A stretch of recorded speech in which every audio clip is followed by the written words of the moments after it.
Welcome back to my channel. I'm Traben, and in today's video, we're going to be looking at my 25 for 2025.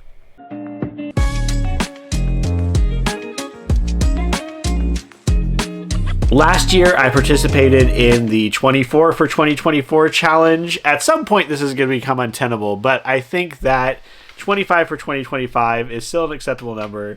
25 titles I want to read in 2025. Last year, the breakdown was 10 new releases for 2024 and then 15 comics or manga. 25 happens to split up into nice round numbers. So this year, I thought what I would do is break it down into 5 books that I've already bought and are just sitting on my shelves. So things I need to get off my shelves. 10 new releases for 2025, like new novel releases for 2025, and then 10 comics from last year, because I'm not as up to date on the upcoming comics or things that are going to be released in the future. I mean, I know that Ultimate X-Men is coming out or just released recently, and I know that Godzilla Skate or Die is coming out because I read those in singles. But generally, I'm hearing about comic books after the fact. I watched a lot of wrap-up videos at the end of 2024, and so that's where a bulk of those titles are going to come from. We're going to work through, in that order, 5 books that I already own, 10 that are going to get released this year, and then 10 comics from last year. Starting off with the books I already own, we have Murder Your Employer, Volume 1, McMaster's Guide to Homicide. From what I can glean from the back cover, this seems like a mystery comedy thing. There's an organization that trains people to be deletists, not assassins, deletists. And this follows 3 different characters who all want to kill their boss. And that's about all I know. That and the title was enough to sell me on the concept. I've had this since the fall, a couple of months now, and it's just something that has been sitting on my TBR cart and just has not gotten to yet, and so I'm going to prioritize it. Next, we have Strange the Dreamer, which follows Laszlo Strange as they search for the city of the Weep, I believe. I've heard this one is very esoteric and strange, and so I'm very much looking forward to that. And it's been one that I've had for a while. This might be the longest shelf warmer that I have on the list, and part of the reason why I haven't gotten to it is it is a little bit longer of a read. It's a little over 500 pages, and so that's a little intimidating, but I really want to get it off the cart and really want to read this story. So and I think this was actually one that my wife picked up, but sounded so intriguing that I definitely want to take a look at it. So it's number 2. Number 3 is Ami. This is the second book in the Guardians of Dawn series. The first one being Zara, which I read last year. I really enjoyed Zara. It's a little tropey, a little bit plot focused, but I enjoyed the focus on Asian lore, particularly I think Chinese lore plays a big role in this one. And I want to say the author has cited things like Sailor Moon as inspirations for the kind of style they're going for. Here we are going to follow the next Guardian of Dawn, Ami, as they are gradually coming into their powers and meeting up with each other in this ongoing saga to vanquish this dark evil that is coming to invade their world. There's a lot in here about healing the enemies, about healing the monsters, and saving the people that get infected rather than just outright killing them, which I did appreciate in the first title. Beyond that, like I said, it's mostly just the vibes and the atmosphere that was appealing to this, but I gave the first book 5 stars, and I'm hoping that the second one is a winner as well. Next up, we have You Can't Spell Treason Without T. This is the first in a series, all of which have T puns in their titles. It follows 2 characters who want to start a bookshop, but one of them is like the Queen's Royal Guard, and the other one is like a really high-profile sorceress, I believe, and so they're just too busy to do it. But finally, they're just fed up with their jobs, and they're like, we're going to do it. We're going to start this bookshop. Sounds very much in the same vein as like Legends and Lattes and these other cozy fantasy stories that I've been reading lately, low stakes fantasy. So it's up my alley, and I really want to check it out. And it's another one that's been on the list for a while and really needs to get off the cart. Finally, in the books that I own, this one is another one that my wife picked up, but I think looks very intriguing, and so I want to read it as well, and that is You Would Look Better as a Ghost. This is about a girl. It's unclear from the description if she can see ghosts or if she sees people as ghosts before they die, or if that's just a figure of speech they're using on the back. But what is certain is that she is a serial killer, and that she is being blackmailed, and it seems like kind of a tongue-in-cheek thriller, which is very intriguing to me, and I do really like the cover. I think with especially like the use of color on this cover is very nice. Minimalistic, which is not normally my thing, but I like it quite a bit, and I've been intrigued to read it for quite a while. Moving on to titles that are going to be released later this year.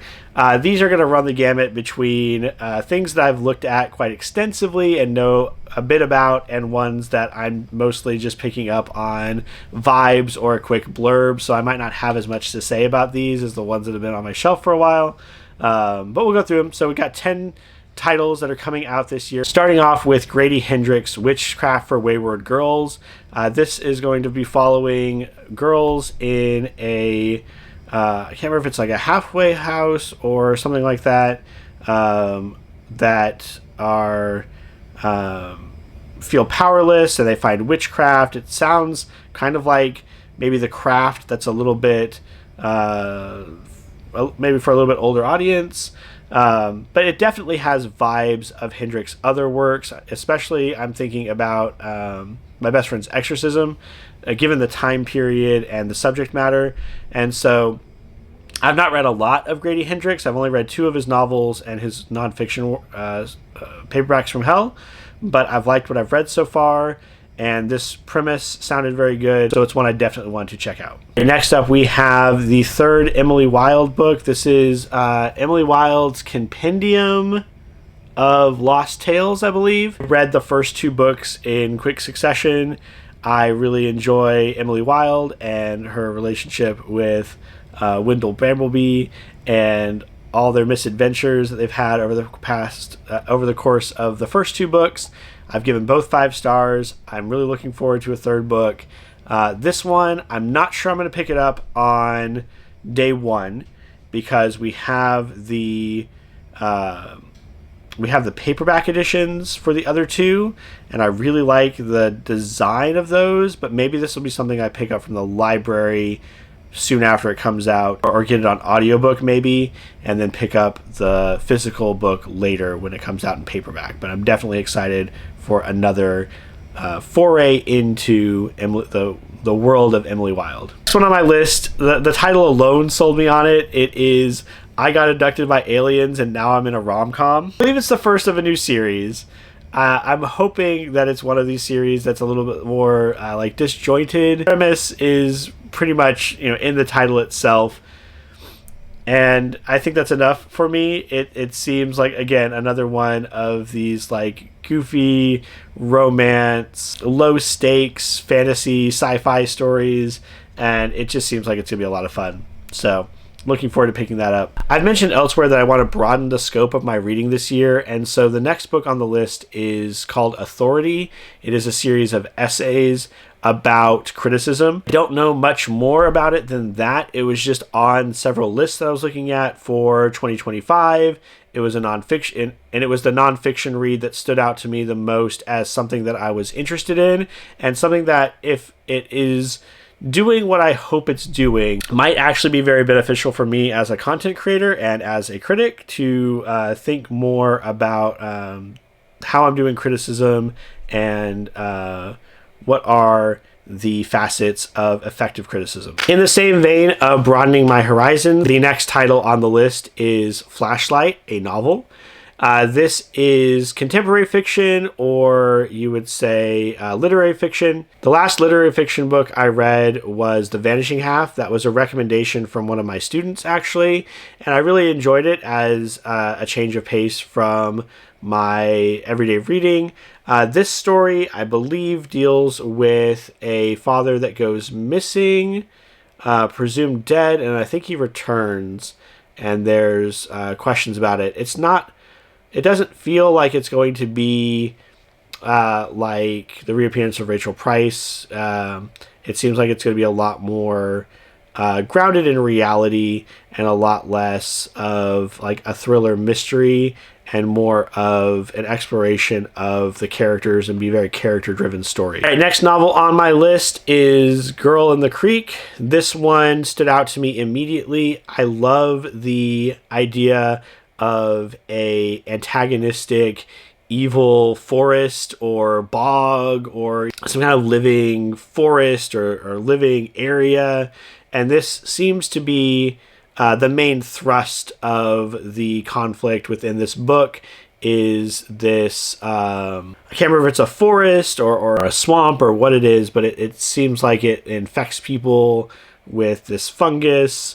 The cover looks very evocative. I knew pretty quickly from reading the premise that it was something I wanted to pick up and take a look at this year. The next item on my list is my one kind of cheat, but there's a good reason for it. The thing I really want to put on my list this year is A Witch's Guide to Magical Innkeeping. However, that title has been pushed back no less than 4 times since I started tracking it back in 2023 when it was supposed to debut at the beginning of 2024. So it's currently slated for middle of July, on the same day that The Enchanted Greenhouse, which is a sequel to The Spell Shop, is supposed to come out. So I'm putting them both on the list with the assumption that one of them will come out and will be the one that that features on my list. Both of these are cozy fantasies. I think that both lean heavily into romance elements, at least their first books did, and so I expect the same from these follow-ups. And both are not so much sequels as they are like spiritual successors. The Enchanted Greenhouse does have more of a direct link back to the Spell Shop than Witch's Guide to Magical Innkeeping seems to have with the first book from that author. So one of those two will be read this year, probably both, but I'm just hedging my bets in case A Witch's Guide to Magical Innkeeping gets pushed back again. Second to last new novel for 2025 on the list is Brigands and Bread Knives. This is going to be the third in Travis Baldrey's continuing series. This one, not a direct sequel or prequel to anything that came before. It seems to be focusing on completely different characters, and Travis Baldrey has said that you can expect it to not actually have too much to do with bread knives, and also that it might not be as cozy as his previous 2 books. So, given the premise that he discussed as the initial plot for what eventually became Bookshops and Bone Dust, well, what he eventually scrapped and then made Bookshops and Bone Dust, I trust that he has something exciting and interesting planned. He had a murder mystery kind of thing planned for his second book, and he's talked about how murder mysteries are just hard, and he just wasn't able to put it together and make it work. But everything about his writing and his world building has been fun so far, and so I have no doubt that I will enjoy his next foray into this world and this offshoot from what has been kind of his bread and butter up to this point. And our last novel on the list is Catabasis, or Catabasis. I don't know how it's pronounced. This is a story of 2 students who have to go into hell to find their professor because they need his recommendation letter. They don't even like him, and the description talks about how they have just enough like knowledge from things like Dante's Inferno, and they have just enough chalk and like understanding of arcane symbols to get them by, but when they get there, it's nothing like they were expecting. It sounds like it could be this crazy fever dream of a book, and I am here for it. Also, I just love this concept of like, we need to go save our professor, not because we like him or because we have any like moral obligation to help him, but we really need that recommendation letter. It's important for our futures, and so we're gonna go and pull him from hell to get that recommendation letter. It just seems like an absolutely insane premise, and I am really looking forward to that one. On to the comics and manga for 2025. Again, we got 10 titles for this section, starting with Trillion Game. I believe this comes from the same mangaka that wrote Eyeshield 21, which is one of my favorite sports mangas.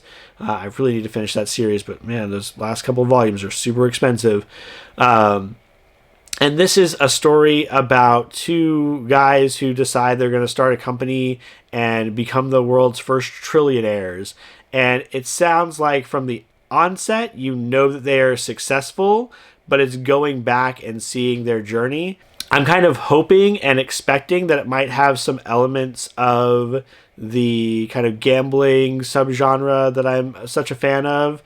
But this was recommended to me by one of the employees at my local comic book store, and I'm really looking forward to taking a look at it. It's been on my radar for a while now, and I really want to pick it up and take a look. Next on my list is No One. This is the only title other than Cal in the Massiveverse that I've not taken a look at yet, and this seems to be, from what I've heard from the descriptions, kind of the Batman of the Massiveverse, a character who doesn't have any crazy powers, doesn't have any superpowers, just is out there with his tech and his knowledge and his wits, trying to do the right thing and trying to fight against corruption in a world with literal teams of superheroes. Because it is in this universe that I enjoy so much, and I like seeing the connections between all the titles,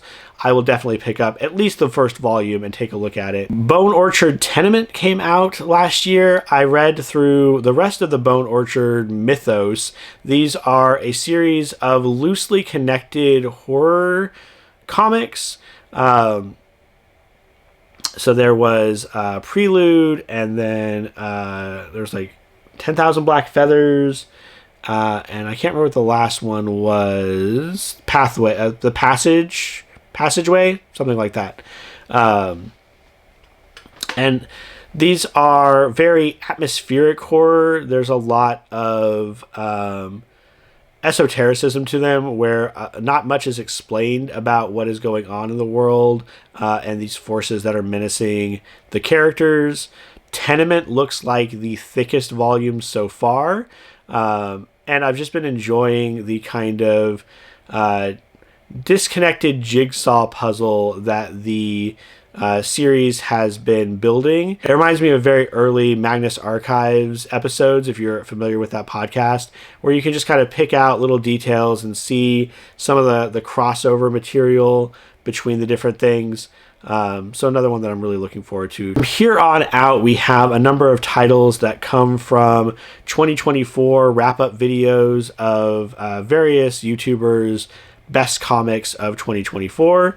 I've looked into some of these titles more deeply than just the 2-minute stint that was in the videos, and others I'm just going based off of like art and vibes, and knowing that these other content creators who focus on comic books are very much appreciative of them, and singing their praises makes me want to take a look at them and see what they're about. So first up, we have Kaya. I know 3 volumes of this are out. I don't think this is a new release for 2024. I think this has been going for a while, but it's shown up on multiple lists.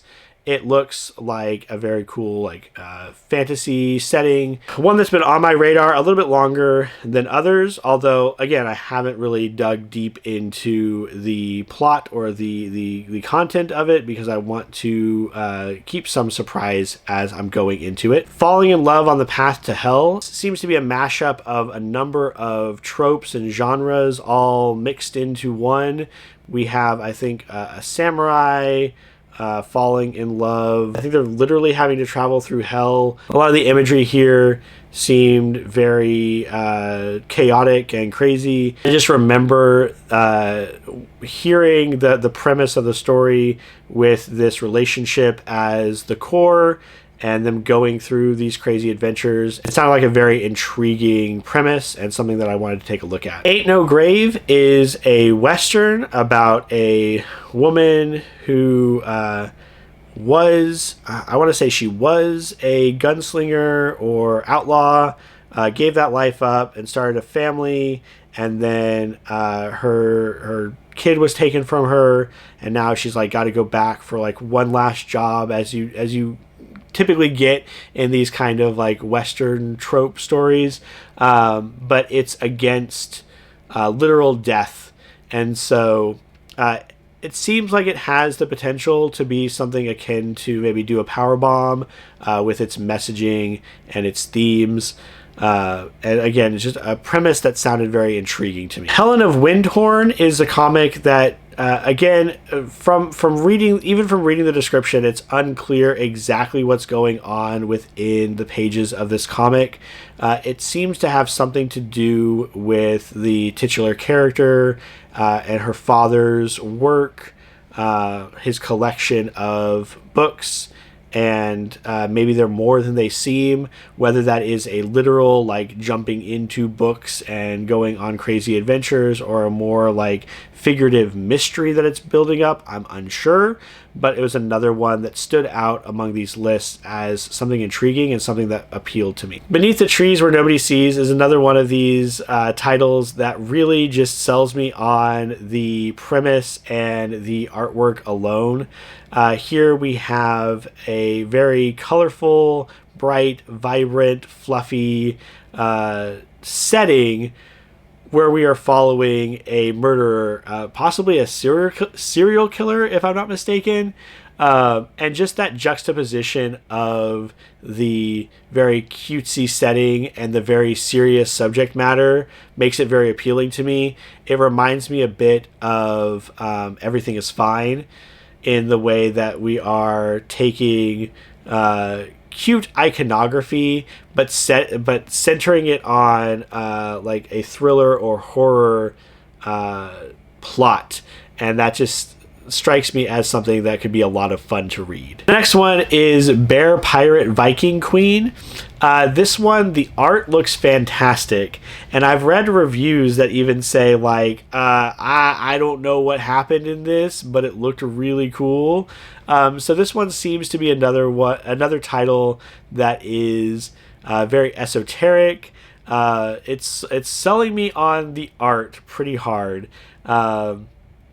And so that's my main reason to pick it up. I'm intrigued to see what the story is about, but just being able to read through and find out what's going on in these absolutely gorgeous spreads that I've seen is enough for me to want to pick up the book.